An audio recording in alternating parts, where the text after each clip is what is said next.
ত্রয়োদশ জাতীয় সংসদ নির্বাচনে চট্টগ্রামের বিভিন্ন আসনে মনোনয়নপত্র সংগ্রহ শুরু করেছেন প্রার্থীরা।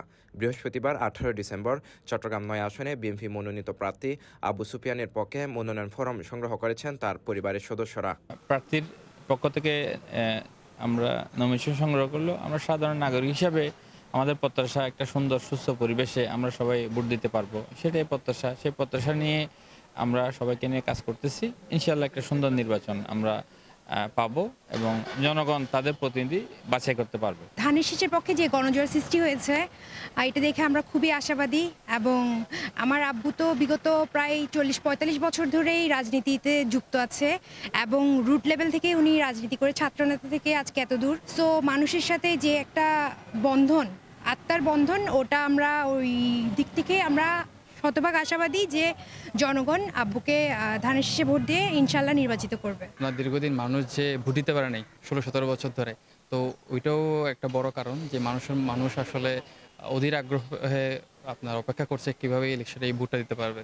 একই দিনে চট্টগ্রাম 2 ফটিকছড়ি আসনের প্রার্থী হিসেবে চট্টগ্রাম মহানগর জামায়াতের সেক্রেটারি অধ্যক্ষ নুরুল আমিন মনোনয়ন ফরম সংগ্রহ করেছেন।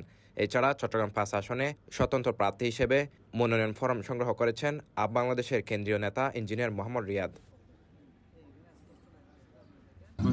আমি ইউনাইটেড পিপলস বাংলাদেশ আপ বাংলাদেশ সমর্থিত একজন প্রার্থী চট্টগ্রাম 5 আসন থেকে নির্বাচন করতেছি। বর্তমানে আমাদের গত 16 বছরের যে একটা হিস্টোরি আছে, সেখানে কোনো নির্বাচনে আমরা সঠিকভাবে ভোটটাও দিতে পারি নাই, ওগুলো আমরা নির্বাচনও মনে করি না। সেই জায়গা থেকে আমাদের জুলাই গণঅভ্যুত্থানের পরে মানুষ প্রায় 16 বছর পর একটা ফেয়ার নির্বাচন দেখবে বলে আশা করছে। আমরাও সেই দিকে আশাবাদী এবং বিদ্যমান যে রাজনৈতিক সাংস্কৃতিক কাঠামো আছে ওটা মানুষ ঠিক অ্যাকসেপ্ট করছে না, এবং সেটার প্রমাণ হচ্ছে আমাদের মতো প্রার্থীরা, স্বতন্ত্র প্রার্থীরা বিপুল পরিমাণে সাড়া পাচ্ছেন বিভিন্ন জনের কাছ থেকে। ওই জায়গা থেকে আমরা আশাবাদী যে আমরা এইবার মানুষের আমাদের প্রতি যে প্রত্যাশা, সেই প্রত্যাশাকে সঙ্গে নিয়ে আমরা ভালো একটা ফলাফল দেখতে আশাবাদী। এর আগে বুধবার বিএনপি ও জামাতের একাধিক প্রার্থীসহ মোট 9 জন প্রার্থী মনোনয়নপত্র সংগ্রহ করেন। প্রার্থীদের পক্ষে তাদের প্রতিনিধিরা রিটার্নিং কর্মকর্তা ও সহকারী রিটার্নিং কর্মকর্তার কার্যালয় থেকে মনোনয়নপত্র সংগ্রহ করেন। এই সময় তাদের মধ্যে ছিল উচ্ছ্বাস আর নির্বাচনী আমেজ। অপেক্ষা একটি অবাধ, সুষ্ঠু ও নিরপেক্ষ নির্বাচনের। আমাদের অন্তর্বর্তী সরকারের উপর ভরসা রাখতে চাই, কারণ ওনাদেরকে আমরা আমাদের গণঅভ্যুত্থানের মধ্য দিয়ে ক্ষমতায় বসাইছি। এবার ওনাদের দায়িত্ব এই দেশে সুষ্ঠু নির্বাচনটা পরিচালনা করা। এক্ষেত্রে আমি আমাদের ইন্টারিম গভর্নমেন্ট, আমাদের আইনশৃঙ্খলা বাহিনী, সেনাবাহিনী সবার উপর ভরসা রাখতে চাই। আশা করি তারা আমাদের নিরাশ করবেন না। সরকার যেন একটা সুষ্ঠু পরিবেশ তৈরি করতে পারে, ওনারা চেষ্টা করছে, বাট আমরা আশা করব ত্রুটি বিচ্যুতি থাকলেও ওভারঅল যেন একটা সুস্থ পরিবেশ থাকে, যে মানুষ যেন ভোট দিতে আসতে পারে। চট্টগ্রামের 16টি সংসদীয় আসনের মধ্যে 3 জন রিটার্নিং কর্মকর্তা দায়িত্ব পালন করছেন। মহানগরীর 5টি আসনে রিটার্নিং অফিসার হিসেবে দায়িত্বে রয়েছেন চট্টগ্রামের বিভাগীয় কমিশনার ডক্টর মোহাম্মদ জিয়াউদ্দিন।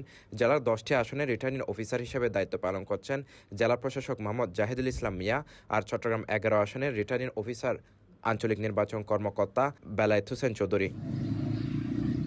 নির্বাচন কমিশনের ঘোষিত তফসিল অনুযায়ী আগামী 12 ফেব্রুয়ারি ত্রয়োদশ জাতীয় সংসদ নির্বাচন ও গণভোট অনুষ্ঠিত হবে। মনোনয়নপত্র জমা দেওয়ার শেষ তারিখ 29 ডিসেম্বর। CTG post, Chittagong.